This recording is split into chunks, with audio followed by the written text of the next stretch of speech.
ganyan nga, ano ha. Secret yan, maghahalong balat sa tinalupan pagka sinilip mo yung kanyang diary. Pero partner, kapanahunan pa rin natin ngayon, ano? Pero ibang-iba na ngayon eh. Iba na eh. Meron na tayong tinatawag Hindi na diary. Hindi na. May tinatawag ng blog. Ito yung inain ngayon. Isusulat mo kahit ano nangyari sa buhay mo. Maaari mo panlagyan ng pictures o kaya video. Mas maraming nakakabasa, mas proud ka. Pwede pa silang mag-comment sa mga sinulat mo. Ganun eh. Bakit ko naman kaya gugusto'y malaman yung buhay ng may buhay? Ganyan nga kaiba ang panahon ngayon, ganyan kabilis ang sharing ng information ngayon dahil nga sa computer at internet. Ang malupit dyan, partner, ang iba nga dyan, kumikita dahil sa pagbablog na yan. Kung paano sila kumikita, eto, panoorin nyo. Okay nga. Oo. Sa internet, maraming pwedeng gawin. Email, research, at chat. Pero ngayon, ang internet na kinababaliwan, pwede nang maging diary. Diary noon, blogging ngayon. Alam nyo bang ang pinagkakaabalahan ninyong pagsusulat? Isa ng magandang racket para sa lahat. Actually, blogging as a source of income, ngayon lang talaga na-realize ng tao, especially here in the Philippines because it's purely hobby. Si Abe Olandres, isa sa pinakasikat na Pinoy vlogger sa ngayon. Ang kanyang blog site, ang isa sa may pinakamaraming hits sa internet. Kaya naman ang kanyang kita, tumataginting na $5,000 o mahigit kumulang 260,000 pesos kada buwan.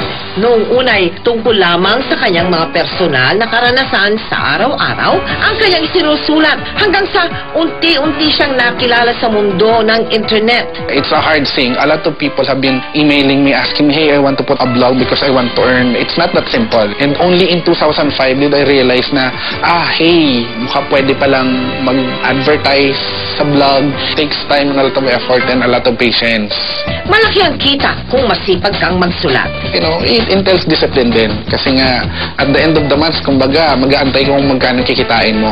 Kaya ang payo ni Abe sa mga nagnanais pasukin ang racket na ito. Being a professional blogger, there are two ways. The fastest one is to apply on companies. The other one naman, independent bloggers. Yung mga independent professional bloggers are the ones who really start from scratch. Isang technology blogger din, si J. Angelo Racoma. By profession, I'm an economist. When I was working in the corporate world and government, syempre kita ko hindi naman ganun kalaki. Medyo limited. And it's fixed. I used to look into writing as pandagdag lang. Pero nakita ko, parang mas malaki pa rin kinikita ko sa writing. Parang actually sa blogging. And from experience, you can earn anywhere from, let's say, $300 a month to $1,000 a month. Karaniwang kumikita sa advertisements ang mga bloggers na tulad nila Jay at Abe sa mga banner ads, ad links, at kahit ang simpleng pag-click lang ng isang leader sa blog, ang ilan daw sa mga nagpapataas ng revenue income ng isang blogger. Kadalasan ay through courier o money transfer ang bayaran.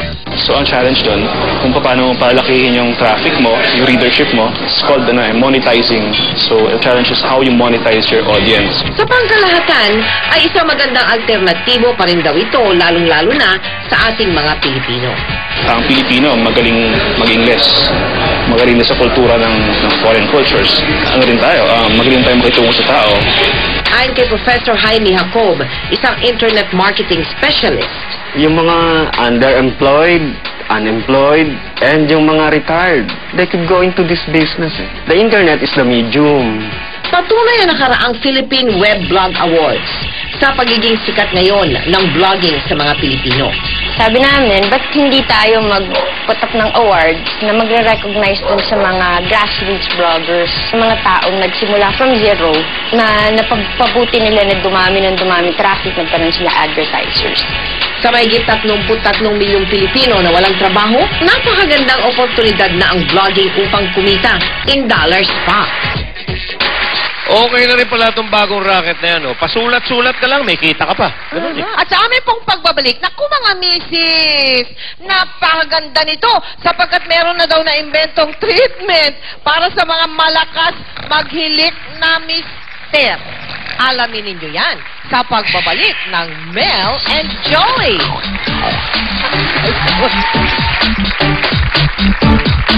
Full of